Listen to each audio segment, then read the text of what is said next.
Welcome back to Tomcat Airguns. What I want to show you today is something that it's very hard to see, and that is what's going on in here. What's happening to your pellet? I've read it on the forums before about how when you load a pellet, is it getting beat up? Is it, is it riding ramps? Is it getting a nick in it? What's going on in here? And with a single shot tray, you might be able to install your tray and then see, like, you can see it until it goes into the barrel, but you can't really see that very last step of the pellet. And the same thing, it's even worse with the magazine because it's completely blocking your view. So when your magazine's in there, you have no idea how is the magazine affecting your pellet. So what I'm going to do is I'm going to give you that view with the Red Wolf. Each gun is different, so don't take this to mean that every gun's going to be this way, but I really want to look and see, are my pellets getting beat up inside the gun? So I'm going to set up my camera and I'll give you guys an inside perspective on the pellet's point of view. In addition, this is not an easy perspective to get, and what I mean by that is seeing what your pellet's doing inside the breech. I'm not even going to say the words about looking down places you shouldn't be looking. You shouldn't be putting yourself in that situation. So please don't do it. Do not try this at home unless you have tools that will do that, that will give you that view in place of yourself. Always maintain the utmost safety, guys. I don't want to hear about anybody getting hurt doing something like this. Anyway, alright guys, here's my Red Wolf, and nothing in the breech just yet. Got my single shot tray there, 25 caliber today, a couple of pellets, and let's take a trip down the barrel. Through the shroud and the air stripper, and all the way down the nice clean barrel. Right in front of you, you see the tip of the probe. I'll move it back and forth a little bit. There you go. So I'm going to move the camera back a little bit in order to keep things in focus. I'll install the single shot tray. Now the tray looks to be just slightly off center. It looks to be a little bit to the right. I realize the picture's diagonal, but whatever. And now I'm going to push the pellet in slowly and look for movement. I got a little bump and another little bump, but it doesn't look like any damage on there.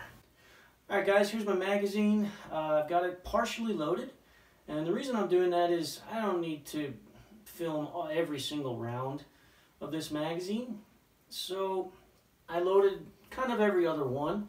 I especially wanted to see the very first round and the very last round and see how they reacted, but I also want to get an idea of what's going on with the middle rounds. Here you can see magazine's loaded, lining up the camera a little bit, transfer ports there on the bottom, a little bit off to the right, but there's a close-up of the mag. Everything looks pretty good. Looks pretty centered. Now, if you really pay attention to that ring outside the pellet, that's the casing of the magazine. And when I push the probe forward, what you can see, and you'll see with the next pellet as well, is that the probe is actually aligning the hole in the magazine that the pellet resides in. It's aligning that hole as it's pushing the pellet forward. So everything is perfectly lined up when this pellet gets pushed into the breech. Another thing that you might notice is, well, you guys can't really feel that obviously on video, but what I'm feeling is O-rings. When I push that pellet forward, it's getting a little bit of back resistance on the O-ring in the magazine, and it's kind of holding it and suspending it up in the air, so that by the time it gets into the actual barrel, it's hitting the next O-ring in the barrel, which is cradling that pellet, and everything is staying perfectly lined up. And I can feel that in in the lever, in the cocking lever, excuse me. So next pellet, this will be shot like 3, I think. You see it line up a little bit, and everything looks perfectly symmetrical. That ring all the way around that pellet, that magazine, that you can see, that magazine there, is perfectly centered.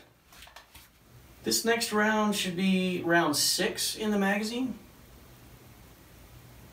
Again, it's a little bit off center of the barrel, but when that probe comes forward, it lines it all up.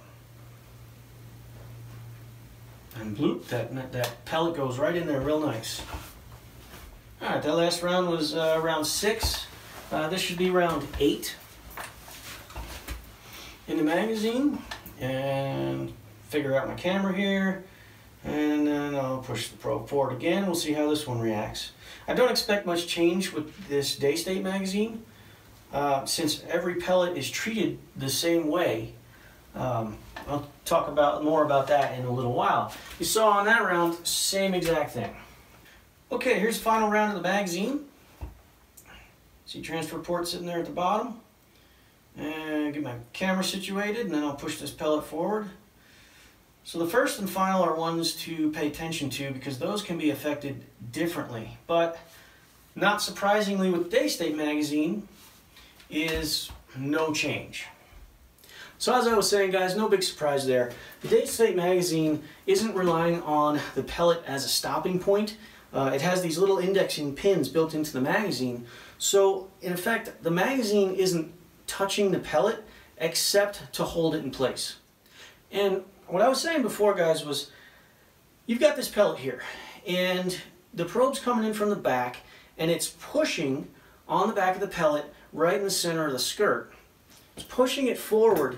The magazine is holding that pellet in place symmetrically from all angles, and it's creating a little bit of drag or back pressure against the probe, which as it's moving forward and as the pellet clears the magazine and enters the breech, it's hovering. It's almost hovering in place due to that back pressure. It's being held in place to make that transition without hitting anything in effect.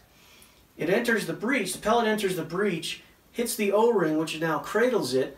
There's still that back pressure from now an O-ring and the skirt dragging inside the magazine. Keeps going forward. Now the pellet head is into the rifle, or is into the breech, past the O-ring, and that's when the skirt now makes the transition. Well, due to the back pressure from now the head of this pellet, everything is still held in place as the skirt makes the transition. I don't know about you guys, but I didn't see much movement there as that pellet made the transition. Sure, if you want to get critical, yeah, there was a little bit of just some slight movement in that pellet, but I'd be hard-pressed to believe that there's any damage happening to the pellet at all coming out of the magazine and going into the breech.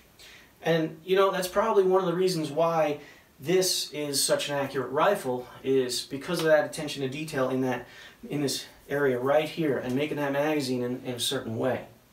It just helps everything with being consistent and accuracy down the line. Now there's other magazines out there, kind of like this one, that they actually use the pellet as a stopping point. So that spring pressure, the magazine's holding the pellet and it's cycling, and that pellet is being used to stop the magazine from cycling and just free spinning. So the pellet hits a wall, and then the back of the little chamber holding the magazine is also pushing against the pellet, but it's not really being held symmetrically on the, say, the top and the bottom, for example. So you got this kind of sandwich effect going on. What does it clear first? Does it kick the pellet to the side or up or down or whatever? You know, what all happens, I don't know, because I can't see what's going on yet, but it is planned for a future video. I'm going to take a look at that and some other rifles to see what's going on inside here. Anyway, guys, that's really all I have for you today. I hope you enjoyed this video. I have some more coming. And as always, happy shooting, and thanks for watching.